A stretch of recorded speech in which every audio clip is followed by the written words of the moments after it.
saudaraku dan teman-teman semua di mana saja Anda berada. Kita akan merenungkan firman Tuhan pagi hari ini, tapi sebelumnya kita berdoa.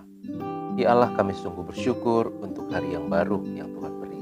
Hari ini kami bersyukur karena berkat Tuhan, pertolongan Tuhan, penyertaan Tuhan, sampai hari ini kami rasakan. Kami mau merenungkan firman-Mu, biarlah Bapa Engkau berbicara kepada setiap kami, supaya firman Tuhan semakin mengendalikan dan menguasai kehidupan kami. Terima kasih Bapa, dalam Kristus kami berdoa. Amin. Saudaraku, firman Tuhan dari Yohanes 14 ayat 21. Barang siapa memegang perintahku dan melakukannya, dialah yang mengasihi aku.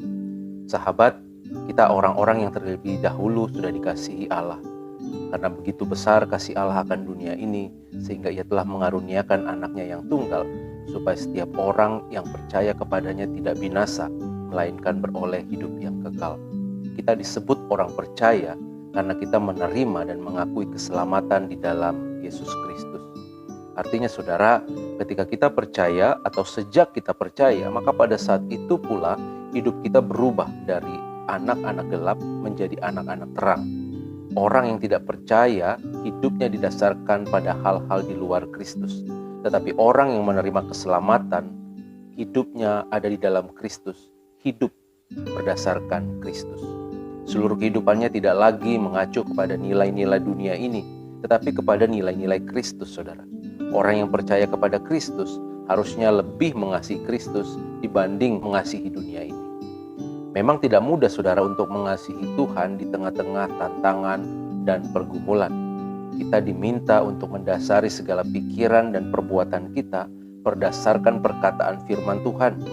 Sulit sekali untuk tidak khawatir misalnya, untuk tidak takut di tengah keadaan yang serba sulit, serba minim. Misalnya saja ketika kita berada di tengah atau masa pandemi saat ini, saudara. Ketika banyak hal yang berubah, yang itu sangat berdampak dalam berbagai aspek kehidupan kita. Mental terganggu, pekerjaan, usaha, dan ekonomi pun tergoncang. Dunia pendidikan, pelayanan, semua kena dampak, saudara. Belum lagi ketika kita dibayang-bayangi oleh kematian orang-orang di sekitar kita. Mungkin ada saudara-saudara kita yang sudah yang dekat dengan kita yang sudah dipanggil Tuhan karena virus COVID-19 ini. Saudara, misalnya contoh lain adalah tidak mudah mengampuni orang yang menjatuhkan dan menghancurkan kita. Tidak mudah untuk menerima dan berdamai dengan mereka, saudara. Karena begitu sulitnya, banyak orang Kristen yang tetap memendam sakit hati dan kekecewaan terhadap pihak-pihak yang sudah melukai dirinya. Belum lagi bicara mengelola perbedaan atau perspektif yang sering terjadi di antara kita dengan orang-orang di sekitar kita. Karena berbeda sudut pandang, karena berbeda latar belakang, seorang bisa memiliki hubungan yang rusak satu dengan yang lain karena tidak bisa mengelola dengan baik perbedaan itu. Di sini kita melihat bahwa ternyata mengerti, memahami, dan menghargai orang yang berbeda dengan kita, itu tidaklah mudah, saudara. Tetapi firman Tuhan berkata, barang siapa memegang perintahku dan melakukannya, dialah yang mengasihi aku. Saudara, mengasihi Tuhan adalah melakukan segala hal yang diperintahkan Tuhan dalam kehidupan kita. Kita, orang percaya, sedang dipersiapkan untuk menuju kekekalan. Ketika menghidupi firman Tuhan, kita sesungguhnya sedang dilatih dan dipersiapkan untuk mendapatkan anugerah keselamatan yang Allah berikan. Keselamatan yang Tuhan berikan dalam makna tertentu memang ternyata membutuhkan syarat, saudara, yakni agar kita menghidupi nilai-nilai kerajaan Allah yang kita lihat dalam firman Tuhan. Itulah syaratnya bagi saudara dan saya yang mau hidup dan memperoleh keselamatan yang Tuhan anugerahkan. Maka kita pun harus menghidupi nilai-nilai kerajaan Allah. Itu sebabnya saudara, melalui renungan ini penting kita diingatkan untuk memberikan waktu-waktu kita untuk mendengar dan membaca firman Tuhan. Supaya kita tahu apa yang Tuhan kehendaki dalam kehidupan kita. Apa yang Dia inginkan untuk kita lakukan. Kita perlu mengisi hati dan pikiran kita dengan hikmat Tuhan. Karena jika tidak mengisi dengan firman Tuhan, kita tidak pernah membaca firman Tuhan, maka hal-hal di luar firman itulah yang akan mengisi hati dan pikiran kita. Harta, keuangan, kekayaan, kejadian hari-hari yang terjadi, apa yang orang lain lakukan, akhirnya itu membuat kita misalnya jadi menggosipin orang, ngurusin orang dan sebagainya.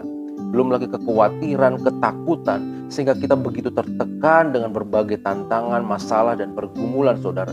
Kita begitu dibombardir dengan hal-hal yang terjadi di sekitar kita. Itu sebabnya kita perlu mengisi hari-hari kita, pikiran kita, hati kita dengan firman Tuhan.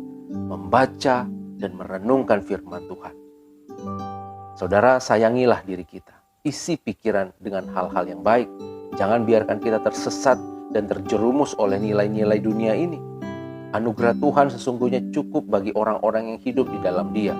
Bahkan sukacita yang sempurna diberikan kepada kita, orang-orang yang percaya, yang sungguh-sungguh hidup dan mentaati firman Tuhan. Mari sahabat, buka hati dan jangan keraskan hati kita. Mari rendahkan hati senantiasa untuk diisi, untuk dibentuk, dan akhirnya hidup kita dikuasai oleh firman Tuhan. Saya percaya tatkala kita dikuasai, maka kita menjadi orang-orang yang mudah dan ringan dalam melakukan kehendak Tuhan.